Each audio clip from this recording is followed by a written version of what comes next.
তিনি ইয়াহইয়া আলাইহিস সালামের পিতা ছিলেন এবং মারিয়াম আলাইহিস সালামের খালু ছিলেন, এবং পেশাগত দিক থেকে তিনি ছিলেন কাঠমিস্ত্রি।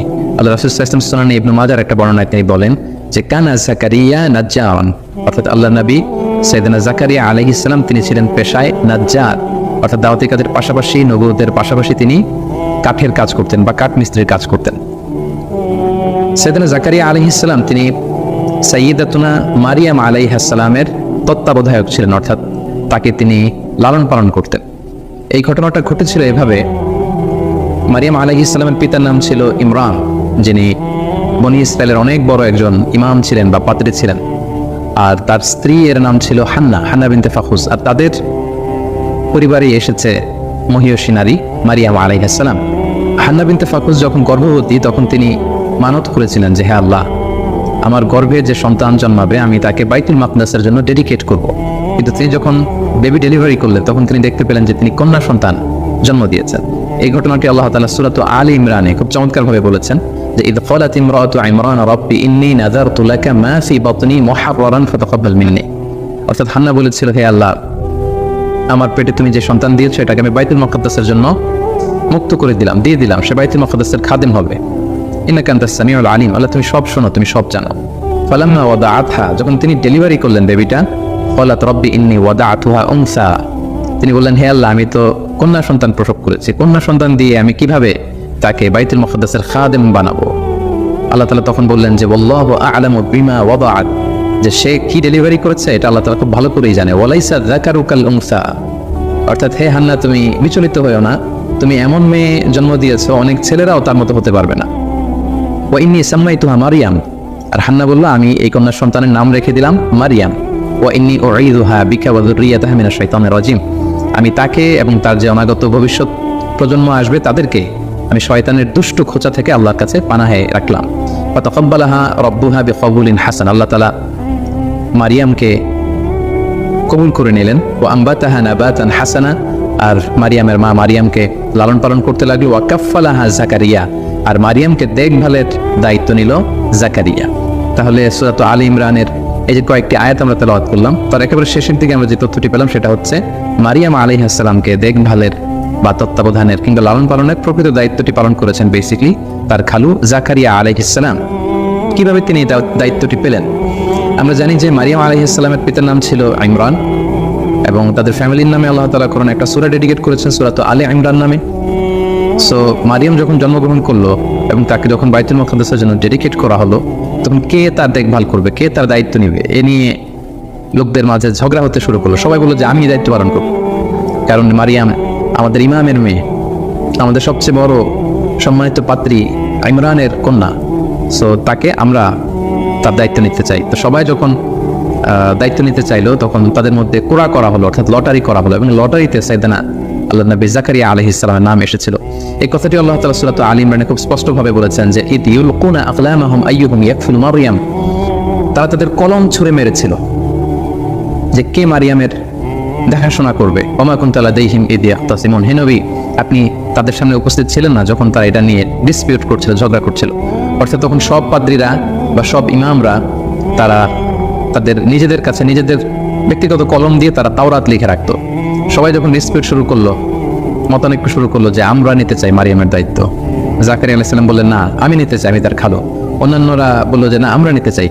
তখন তারা এই থিওরিতে ঐক্যমত্য হলো যে আমাদের প্রত্যেকের যে ব্যক্তিগত কলম আছে আমরা কলমগুলো ছুঁড়ে মারবো একসাথে, তার মধ্যে থেকে একটি কলম তোলা হবে, যার কলমটি তোলা হবে সেই মারিয়ামের তত্ত্বাবধানের দায়িত্ব নেবে।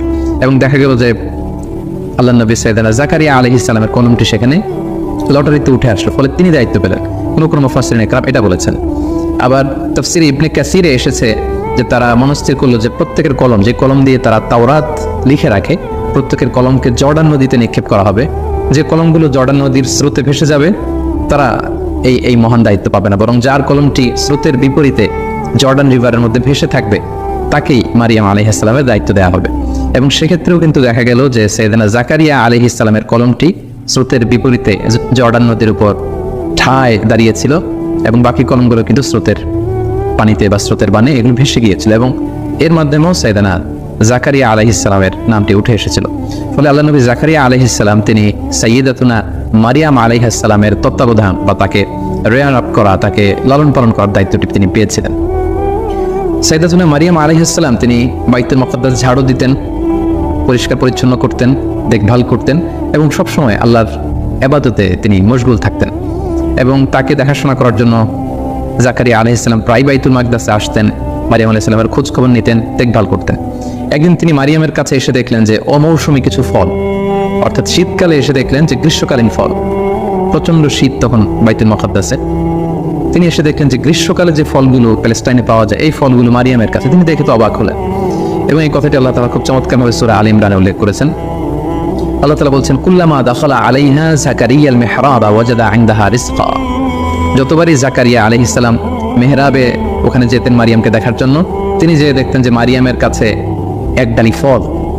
ক্বালা ইয়া মারইয়াম আন্না লাকি হাযা। তিনি প্রশ্ন করলেন যে মারিয়াম, এই ফল তুমি কোত্থেকে পেলে? এটা তো সামারের ফল, সামার সিজনের ফল, এই প্রচন্ড উইন্টার সিজনে এই ফল তোমার এখানে কে দিয়ে গেল? তুমি কোত্থেকে জোগাড় করলে? ক্বালাত হুয়া মিন ইনদিল্লাহ। মারিয়াম আলাইহিস সালাম বললেন যে খালু, এটা আল্লাহর পক্ষ থেকে এসেছে। সুবহানাল্লাহি ওয়া বিহামদিহি। ইন্নাল্লাহা ইয়ারযুকু মান ইয়াশাউ বিগাইরি হিসাব। আর আল্লাহ তাআলা যাকে চান তাকে বিগাইরি হিসাব, কোনো হিসাব ছাড়া তাকে রিজিক দিয়ে থাকেন। তো জাকারিয়া আলাইহিস সালাম এই দৃশ্যটি দেখে তিনি খুব অবাক হয়েছেন।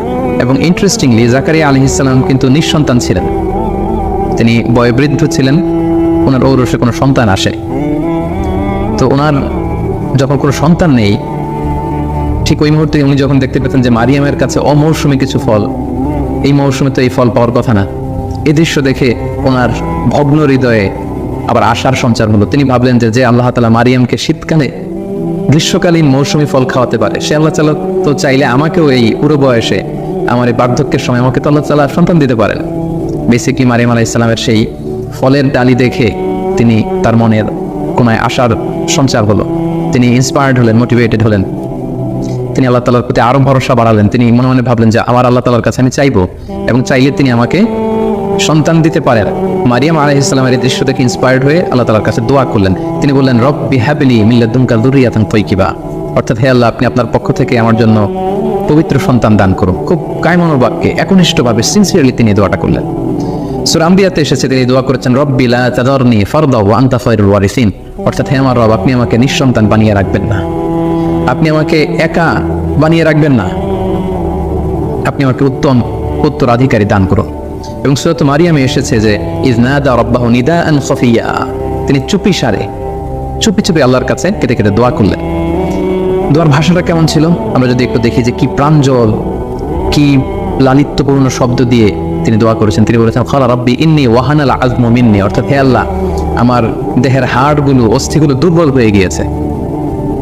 ওয়াহানাল আযমু মিন্নী, আমার হাড় দুর্বল হয়ে গিয়েছে। ওয়াশতাআলা রাসু শাইবা, আমার চুলের শুভ্রতা প্রকাশ পেয়েছে, মানে সাদা চুল হয়ে গিয়েছে সাদা, আমার দেহে শক্তি নেই, বার্ধক্যের ভারে আমি নুজ্জ প্রায়।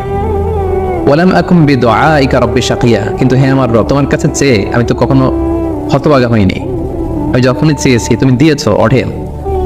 ওয়া ইন্নী খিফতুল মাওয়ালিয়া মিন ওয়ারাই, আমার পরে আমার যে আত্মীয় স্বজন আছে তারা আমার এই দাওয়াতি কাজের এই পরম্পরা তারা বজায় রাখতে পারবে না, আমি ভয় পাচ্ছি, আশঙ্কা করছি তাদের ব্যাপারে, আমার ভাতিজা, আমার ভাগিনা, আমার অন্যান্য আত্মীয়দের ব্যাপারে। ওয়া কানাত ইমরাআতি আফিরা, আর আমার স্ত্রী হচ্ছে বন্ধা, সন্তান জন্মদানে সে অক্ষম। ফাহাবলি মিন লাদুনকা ওয়ালিয়া, হে আল্লাহ, আপনি আপনার বিশেষ করম এবং ফজলে আপনার পক্ষ থেকে আমার জন্য একজন ওয়ালি, গার্ডিয়ান বা সন্তান নির্ধারণ করুন। এবং সুবহানাল্লাহি বিহামদি, আল্লাহ তাআলা সাইয়েদনা জাকারিয়া আলাইহিস সালামের এই কায়মনো বাক্যে করা দোয়াকে তিনি কবুল করে ফেললেন। উনি অত্যন্ত বার্ধক্যের ভারে নুজ্জ ছিলেন, বয়স্ক ছিলেন, ওনার স্ত্রী ছিল বন্ধা, কিন্তু আল্লাহ তাআলা বললেন, ফাস্তাজাবনা লাহ, আমি তার দোয়া কবুল করলাম, তার ডাকে সাড়া দিলাম। ওয়া ওয়াহাবনা লাহু ইয়াহইয়া, আর তাকে আমি একটা সন্তান দিলাম যার নাম হচ্ছে ইয়াহইয়া। ওয়া আসলাহনা লাহু যাওজা, আর তার স্ত্রীকে আমি সন্তান দানে সক্ষম বানালাম। সুবহানাল্লাহি বিহামদি। এবং এই সুসংবাদটা, এই গ্ল্যাড টাইডিংসটা এসেছিল তখন যখন তিনি বাইতুল মাকদাসের মেহরাবে দাঁড়িয়ে সালাত আদায় করছিলেন। আল্লাহ তাআলা বলছেন, ফানাদাতুল মালাইকাতু ওয়া হুয়া কাইমুন ইউসাল্লি ফিল মিহরাব। মেহরাবে যখন তিনি নামাজ আদায় করছেন, হঠাৎ ফেরেশতাদের এক দল এসে বলল যে glad tidings for you, Zakaria, তোমার জন্য সুসংবাদ। আন্নাল্লাহা ইউবাশশিরুকা বিয়াহইয়া, আল্লাহ তাআলা আপনাকে ইয়াহইয়ার সুসংবাদ দিচ্ছেন, ইয়াহইয়া নামে একজন সন্তান আল্লাহ তাআলা আপনাকে দিবেন। তিনি তো অবাক হয়ে গেলেন। তিনি বললেন ক্বালা রাব্বি আন্না ইয়াকুনু লি গুলাম, আল্লাহ আমার সন্তান হবে কিভাবে? ওয়া কানাত ইমরাআতি আকির, আমার স্ত্রী তো বন্ধা, এটা পরীক্ষিত, এটা প্রমাণিত হয়েছে যে সে সন্তান জন্ম দিতে পারবে না। আর ওয়াকাদ বালাগতু মিনাল কিবারি ইতিয়া, আমি তো বার্ধক্যের একেবারে শেষ মাথায় পৌঁছে গিয়েছি। ক্বালা কাযালিক, আল্লাহ বলেন এভাবেই, it's very easy for me. ক্বালা রাব্বুকা হুয়া আলাইয়া হাইয়িন, আল্লাহ বলেন যেটা আমার জন্য খুবই সিম্পল, এটা খুবই সহজ একটা ব্যাপার আমার কাছে। ওয়াকাদ খালাকতুকা মিন ক্বাবলু ওয়া লাম তাকু শাইয়্যা, হে জাকারিয়া আমি তো তোমাকে সৃষ্টি করেছি যখন তুমি কিছুই ছিলে না। অস্তিত্বহীনতা থেকে তোমাকে আমি অস্তিত্বে যে আল্লাহ আনতে পারলাম, সে আল্লাহ তুমি বৃদ্ধ হতে পারো, তোমার স্ত্রী বন্ধা হতে পারে, তোমাদেরকে কি আমি সন্তান দিব না বা দিতে পারবো না? অবশ্যই দিতে পারবো, আল্লাহ তাআলার পক্ষে এটা সহজ। ক্বালা রাব্বি জাআল লি আয়া, জাকারিয়া আলাইহিস সালাম বলেন আল্লাহ তাহলে আপনি একটা সাইন দেন, আমাদেরকে একটা নিদর্শন দেন, কিভাবে বুঝবো যে আমাদের সন্তান হবে? লোকেরাও বা কিভাবে বুঝবে? ক্বালা আয়াতুকা আল্লা তুকাল্লিমান নাসা সালাসা লায়ালিন সাবিয়্যা, আল্লাহ বলেন তোমার নিদর্শন হচ্ছে সামনের 3 দিন তুমি আর কথা বলতে পারবে না, তোমার কথা বলার শক্তি আমি কেড়ে নিলাম, তুমি চুপ থাকবে 3 দিন। ইশারা ইঙ্গিতে কাজ করতে হবে, এবং সেটাই হলো। তিনি তারপরের 3 দিন কথা বললেন না। বনী ইসরাইলের যারাই এসেছে তাদেরকে তিনি আকারে ইঙ্গিতে আল্লাহর তাসবিহ তাহলিল করতে বললেন, সুবহানাল্লাহি বিহামদি। ঠিক এভাবেই আল্লাহ তাআলা সাইয়েদনা জাকারিয়া আলাইহিস সালামের মনোবাঞ্ছনা তিনি পূরণ করেছেন, তার হৃদয়টাকে আল্লাহ তাআলা সিক্ত করেছেন, তার দোয়াকে আল্লাহ তাআলা কবুল করেছেন। এবং সেটা ঘটেছে কিভাবে? ওই যে মারিয়াম আলাইহিস সালামকে তিনি ফল খেতে দেখেছেন, যে ফল ওই টাইমে পাওয়া যায় না, তিনি মোটিভেটেড হলেন যে মারিয়ামকে আল্লাহ যদি এটা করতে পারে, আমি আল্লাহর কাছে চাইলে আল্লাহ আমাকে কেন দিবে না? সুবহানাল্লাহি বিহামদি। আল্লাহ তাআলা তাকে সন্তান দান করলেন, তার নাম হচ্ছে ইয়াহইয়া। এবং ইয়াহইয়া আলাইহিস সালামের ব্যাপারে আমরা পরবর্তী এপিসোডে শুনবো ইনশাআল্লাহ। সাইয়েদনা জাকারিয়া আলাইহিস সালামের দাওয়াতের ব্যাপারে যদি আমাদের কথা বলতে হয়, তাহলে কোরআনের দিকে তাকালে আমরা দেখি যে ওনার দাওয়াতের ব্যাপারে স্পেসিফিকলি আল্লাহ তাআলা কোনো কথা কোরআনে তিনি বলেননি। তবে আমরা জানি যে পৃথিবীর সব নবীরা তাওহীদের দাওয়াত দিয়েছেন, একত্ববাদের দাওয়াত, ওয়াননেস অফ গড, পৃথিবীতে স্রষ্টা যে একজন, এটার দাওয়াত দিয়েছেন। সব নবীরা রিসালাতের দাওয়াত দিয়েছেন, যারা বাণীবাহক বা বার্তাবাহক হয়ে পৃথিবীতে এসেছেন তারা নিজেদেরকে রাসূল বলে প্রমাণ দিয়েছেন। এবং সবশেষে পৃথিবীর প্রত্যেক নবীরা দ্য লাইফ আফটার ডেথ, মৃত্যুর পরে যে আমাদের হেয়ার আফটার, আমাদের আখিরাত, the day of judgement, the day of accountability, এই আখিরাতের কনসেপ্ট কিন্তু পৃথিবীর প্রত্যেক নবীরা তার বা তাদের উম্মতের সাথে শেয়ার করেছেন। সো এ থেকে আমরা এটা বলতেই পারি যে সাইয়েদনা জাকারিয়া আলাইহিস সালামও এর ব্যত্যয় করেননি, এর বিপরীত করেননি। তিনিও তার উম্মতদেরকে তাওহীদের দাওয়াত দিয়েছেন, রিসালাতের দাওয়াত দিয়েছেন এবং আখিরাতের দাওয়াত দিয়েছেন।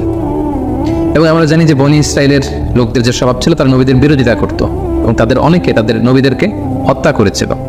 তো সাইয়েদনা জাকারিয়া আলাইহিস সালামের দাওয়াত কেউ কেউ গ্রহণ করেছিল, কিন্তু বেশিরভাগ লোক তার বিরোধিতা করে শেষ পর্যন্ত সাইয়েদনা জাকারিয়া আলাইহিস সালামকে মিথ্যা প্রতিপন্ন করেছে, তার বিরুদ্ধে ষড়যন্ত্র করেছে এবং তাকে হত্যার ষড়যন্ত্র করে সেটা বাস্তবায়ন করেছে। এবং সাইয়েদনা জাকারিয়া আলাইহিস সালামের মৃত্যু হয়েছে তার কওমের লোকদের হাতে, তার উম্মতের হাতে, অর্থাৎ বনী ইসরাইলের যারা জালেম, যারা অত্যাচারী, তাদের হাতে। কিভাবে সাইয়েদনা জাকারিয়া আলাইহিস সালামের মৃত্যু হলো, এক্ষেত্রে কোরআনে বা হাদিসে কিছু পাওয়া যায় না, তবে জিউস ট্রেডিশন, খ্রিস্টান ট্রেডিশনে কিছু বর্ণনা পাওয়া যায়, যেটি মুফাসসিরগণ তাদের তাফসিরে এনেছেন। একটি বর্ণনা এরকম পাওয়া যায় যে